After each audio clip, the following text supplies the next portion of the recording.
સરદાર સ્મારક ખાતે નેતાઓનો જમાવડો જોવા મળ્યો હતો, જેમાં રાહુલ ગાંધી, મલ્લિકાર્જુન ખડગે સરદાર સ્મારક પહોંચ્યા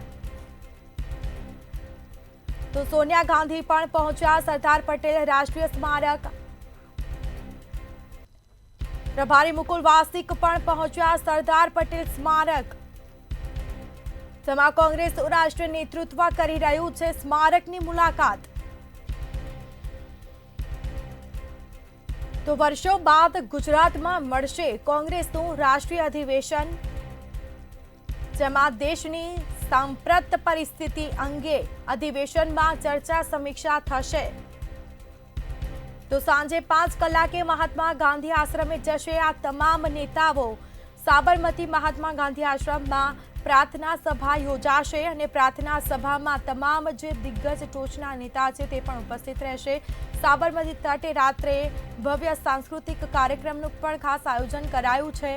સરદાર સ્મારક ખાતે નેતાઓનો જમાવડો જોવા મળ્યો છે। રાહુલ ગાંધી, મલ્લિકાર્જુન ખડગે સરદાર સ્મારક પહોંચ્યા તો સોનિયા ગાંધી પણ પહોંચ્યા સરદાર પટેલ રાષ્ટ્રીય સ્મારક। પ્રભારી મુકુલ વાસનિક પણ પહોંચ્યા છે સરદાર પટેલ સ્મારક। કોંગ્રેસનું રાષ્ટ્રીય નેતૃત્વ કરી રહ્યું છે સ્મારકની મુલાકાત। તો વર્ષો બાદ ગુજરાતમાં મળશે કોંગ્રેસનું આ રાષ્ટ્રીય અધિવેશન।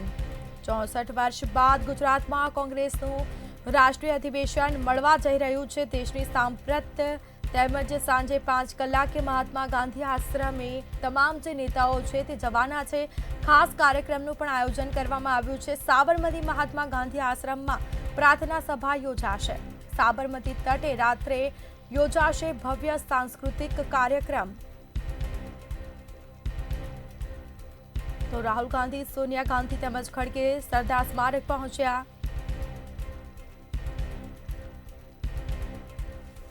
આ સાથે જ તમામ જે દિગ્ગજ નેતાઓ છે તેઓ પહોંચી રહ્યા છે। તમામ જે કોંગ્રેસના દિગ્ગજ ટોચના નેતાઓનો જમાવડો જોવા મળ્યો છે, જેના સીધા દ્રશ્યોમાં આપને બતાવી રહ્યા છે। કોંગ્રેસનું રાષ્ટ્રીય નેતૃત્વ કરી રહ્યું છે સ્મારકની મુલાકાત। સંવાદદાતા ઉજ્જવલ વ્યાસ ફોનલાઈન પર જોડાયા છે। ઉજ્જવલ, સરદાર સ્મારક ખાતે નેતાઓનો જમાવડો જોવા મળ્યો છે, શું વિગત? ક્ષણ એટલા માટે કહી શકાય કે કોંગ્રેસનું રાષ્ટ્રીય નેતૃત્વ ગુજરાતની અંદર ઉતરી પડી છે। અત્યારે હાલ સરદાર વલ્લભભાઈ પટેલ સ્મારક ઉપર બેઠક શરૂ કરી દેવામાં આવી છે। સોનિયા ગાંધી, રાહુલ ગાંધી, મલ્લિકાર્જુન ખડગે સહિતના આગેવાનો, દિગ્ગજ નેતાઓ અત્યારેથી જ બેઠકની શરૂઆત કરી ચૂક્યા છે। સૌ પહેલા તો જો એરપોર્ટથી તેઓ આવ્યા ત્યારે તેમનું ભવ્ય સ્વાગત કરવામાં આવ્યું હતું। ત્યારબાદ સરદાર પટેલ સ્મારકની વિધિવત મુલાકાત કરી હતી આ તમામ નેતાઓએ। અને અત્યારે હવે જો જોવા જઈએ તો અત્યારે ખાસ એજન્ડા ઉપર બેઠક શરૂ થઈ ચૂકી છે। ખાસ એજન્ડા હજુ સુધી બહાર આવ્યો નથી, પરંતુ જે ગુજરાતની અંદર સાંપ્રત પરિસ્થિતિ છે તેના ઉપર વિશેષ ચર્ચા કરવામાં આવશે। આ ઉપરાંત ગુજરાતની અંદર કોંગ્રેસની પરિસ્થિતિ કેવી રીતે મજબૂત કરવી, આગામી ઇલેક્શનોમાં કેવી રણનીતિ અપનાવી તેવી બાબતે ખાસ વિશેષ સમીક્ષા કરવામાં આવશે। અત્યારે હાલ સોનિયા ગાંધી, રાહુલ ગાંધી, મલ્લિકાર્જુન ખડગે, પી ચિદમ્બરમ જેવા નેતાઓ ગુજરાતના નેતાઓ સાથે ચર્ચા કરી રહ્યા છે અને 1 to 1 એક પછી એક મુદ્દાઓની સમીક્ષાની શરૂઆત થઈ ચૂકી છે। જી, ખાસ કરીને ઉજ્જવલ, વાત કરવામાં આવે તો બેઠક બાદ કયો કાર્યક્રમ રાખવામાં આવ્યો છે અને હાલ કેટલા દિગ્ગજ નેતાઓ ત્યાં ઉપસ્થિત છે?